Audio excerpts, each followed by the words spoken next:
Ay nako, pagkakainit ngayon, Diyos ko. Sobrang banas.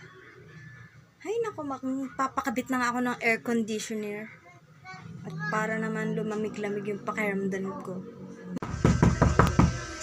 Tao po.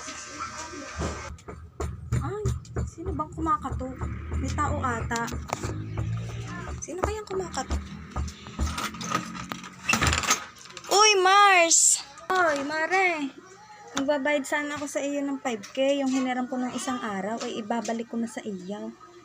Ay, naku, Mare! Hindi ako napayag na babayadan mo agad yung hiniram mo sa akin ng isang araw. Gusto ko, bago mo bayaran yung utang mo, pag nagkakulaman na tayo, gusto ko ipakulang muna kita bago mo bayaran ng hiniram mo sa akin 5K. Gusto ko, umabot muna tayo kay Rapi Tulfo bago mo bayaran sa akin yung inutang mong 5,000. O kaya naman, magbaranggayan muna tayo bago ka magbayad. Ayoko nang ganun nagkukusa ng magbayad.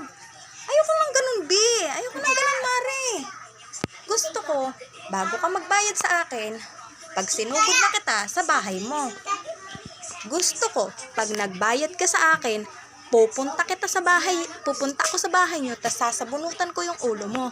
Ayoko nung kusa nagbabayad, be. Walang katril-tril. Hindi na uso ngayon 2023 ang magkukusa ka magbayad ng utang mo, ha? Isa pa, gusto ko bago ka magbayad ng utang sa akin, i-block mo muna ako sa messenger mo at saka sa Facebook mo, be. Gusto ko, magkagalit muna tayo ng matagal. Gusto ko walang kontakan 5 taon. Ganoon ang nangungutang, be. Wala nang nangungutang ngayon na nagkukusa magbayad. Wala nang ganyan sa panahon ngayon, be. Ikaw na lang, be. Ay siya, gayon ba, Mare? Ay siya. Eh, hindi ko muna rin ibabalik. After 5 years ko na ibabalik. Payag ka. Hoy, niloloko lang kita. Akin na nga yan. Ayan, at baka mamay maitakbo mo pa. Grabe ka naman, Mare. Akala ko naman totoo na. Sama naman ang ugali nito.